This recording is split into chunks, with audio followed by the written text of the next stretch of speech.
Welcome back to Lakshmi ceramics மற்றும் Sudarmani western briefs வழங்கும் Neeya Naana powered by Aalaya cotton வேட்டிகள் சட்டைகள், Ananya's Nana Nani homes Coimbatore, entry app மற்றும் Sunland refine sunflower oil co presented by SNS institutions Coimbatore, Arasan soap மற்றும் washing powder, SKM Poorna rice brand oil, ஒட்டகம் mark சூடம் மற்றும் சாம்பிராணி, விபிஜே சின்ஸ் 1900 மற்றும் சாரல் ஹனி ஆம்லா. ஒரு பக்கம் மகன்கள், இன்னொரு பக்கம் அப்பாக்கள். பேசாத உறவு, பெரிய அளவுக்கு பேசிக்கொள்ளலை அப்படின்னாலும் கூட உங்களுக்குள்ள ஒரு நெருக்கம்.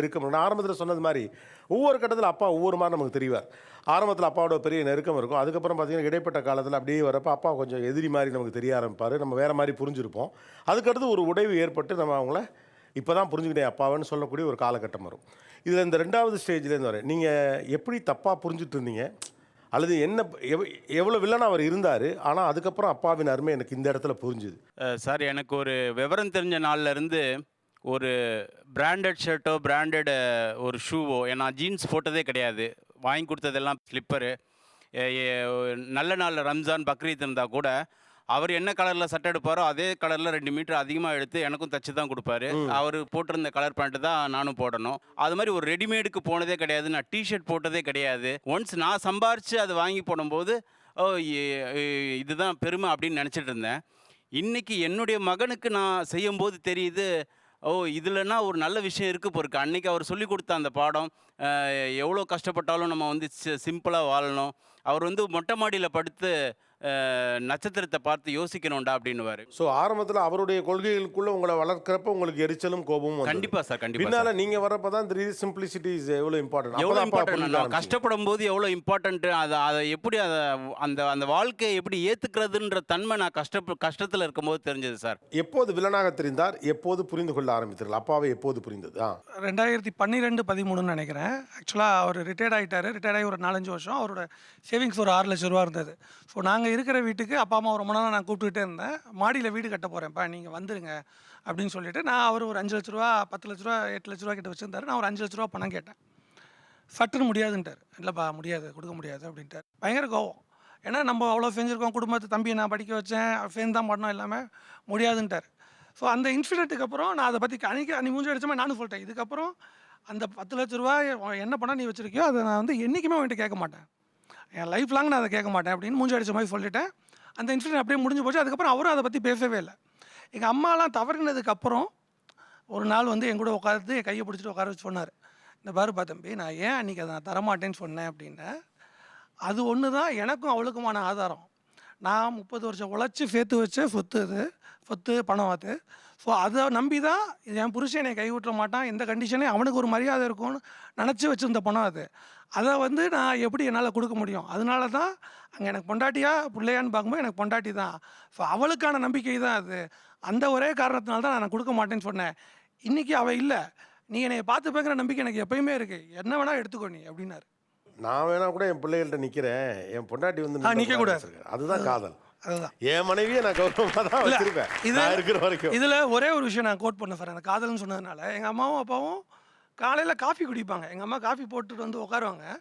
உட்காந்துட்டு ஒரு 45 நிமிஷம் மினிமம் சாலிடாக, இன்றைக்கி நான் என் ஒய்ஃப்ட்ட ஃபுல்லாக எப்போ பார்த்தாலும் நம்ம ஒரு 5 நிமிஷம் கூட ஸ்பெண்ட் பண்ணுறதில்ல, 45 நிமிஷம் அந்த காஃபியை உட்கார வச்சுட்டு சுகர் எடுத்துகிட்டு வருவார் இவர். உட்காந்து அது கலந்து அந்த ஒரு 2 காஃபி கப்பில் அவ்வளோ அந்யூன்யம் பரஸ்பரம் இருக்கும். உட்காந்து அந்த அன்றைக்கி டே ஃபுல்லாகவே பிளான் பண்ணி பேசுவாங்க. நான் எப்போயாவது ஊருக்கு போகும்போது அப்படியே உட்காந்து ரசித்து பார்த்துருவேன். நமக்கு அந்த காதல் என்னங்கிற புரியிற வயசுக்கு ஒரு 24-25 வயசில் அப்படியே உட்காந்து ரசித்து பார்த்துட்டு இருப்பேன் அவங்க 2. அப்படி என்ன சார் காதல் மனைவி மேலே என்ன தான் பேசுவீங்க? நான் வாழ்க்கையில் அந்த பணங்கன்னு எதுவுமே சேர்க்கல, எனக்கு எல்லாமே என் ஒய்ஃப் தான். அதனால் என்ன பேசணும்னு எங்களுக்கு தெரியாது, ஏதோ பேசிகிட்டே இருப்பீங்க. இதுதான்லாம் இல்லை, இது அர்த்தம் தெரியாது, 2 வரைக்குமே தெரியாது, பேசிகிட்டே என் ஒய்ஃபுடைய முகத்தில் சிரிப்பை பார்த்தேன்னா எனக்கு ஆல்ரெடி.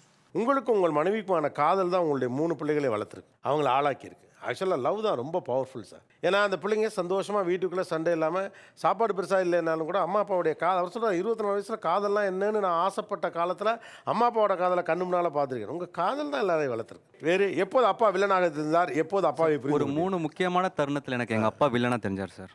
அது 3மே வந்து நம்மளோட லைஃப் டைமுக்கு அடுத்த கட்டத்துக்கு போகணும். ஒன்று வந்து நம்ம 10வது முடித்தோன்னே 11வது 12வதுல ஒரு குரூப் எடுக்கணும். நான் வந்து அந்த டைமில் எனக்கு வில்லனாக தெரிஞ்சார். அதுக்கப்புறமேட்டு படிப்பு முடித்து வேலைக்கு போகிற நேரம் ஒரு முக்கியமான தருணம். அதுக்கப்புறம் கல்யாணம். இந்த 3 டைமில் எனக்கு பயங்கர வில்லனாக தெரிஞ்சார். இப்போ வந்து அவர் எனக்கு வந்து தெய்வமாக தெரிகிறார். எப்படி அது புரிதல் ஏற்பட்டுச்சுன்னு? சார் நான் வந்து 10th படிக்கும்போது அந்த கரெக்டாக எனக்கு வந்து இன்ஜினியரிங்கில் ரொம்ப இன்ட்ரெஸ்ட் இருந்தது. ஏன்னா இன்ஜினியரிங் தான் லைஃப். என் ஃப்ரெண்ட்ஸ் எல்லாருமே சொன்னாங்க, அதான் அடுத்த கட்டத்துக்கு உன்னை கொண்டு போகும், நிறைய சம்பாதிக்கலாம், நல்லா பண்ணலாம். ஆனால் எங்கள் அப்பா வந்துட்டு நீ பிகாம் எடு, காமர்ஸ் எடு அப்படின்னாரு.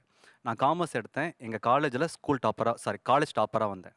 சார் கல்யாணத்தில் வந்து பார்த்தீங்கன்னா எனக்கு வந்து கரெக்டாக வந்து அப்பாவும் அம்மாவும் பார்த்து வச்ச பொண்ணு. நான் வந்து சொல்கிறேன், இல்லைப்பா எனக்கு இப்போ கல்யாணம் வேணாம், எனக்கு வந்து இந்த பொண்ணு மேலே எனக்கு இன்னும் அந்த அபிப்பிராயம் வரல, ஸோ நான் வேணாம் அப்படின்னு சொன்னேன்.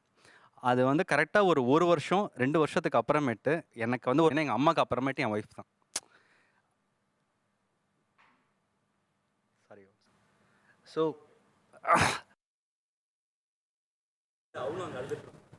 உங்கள் ஒய்ஃபும் இருக்காங்களா? இன்றைக்கும் சரி, அதுக்கப்புறமேட்டு சரி, எங்கள் அம்மா என்னை எப்படி பார்த்துக்கிட்டாங்களோ, எங்கள் அப்பா எப்படி பார்த்துக்கிட்டாங்களோ, என் ஒய்ஃப் என்னை அப்படி பார்த்துக்கிறா. இப்படிப்பட்ட ஒரு லைஃப் பார்ட்னர் எனக்கு கொடுத்துருக்காங்க அப்படின்ட்டு. ஏன் அந்த பொண்ணை நீங்கள் இவர் வேண்டான்னு சொன்ன பிறகு கூட, அல்லது பெருசாக அபிப்பிராயப்படாத போது கூட, இல்லை இந்த பொண்ணை கட்டு, உன் லைஃப் நல்லா இருக்கும் எப்படி சொன்னீங்க? என்னுடைய பாலிசி, நான் என் மேரேஜ் பண்ணும்போது கூட சரி, ஃபஸ்ட்டு ஒரு பொண்ணை பார்த்துட்டோம்னா அந்த பொண்ணை தான் ஃபிக்ஸ் பண்ணணும்.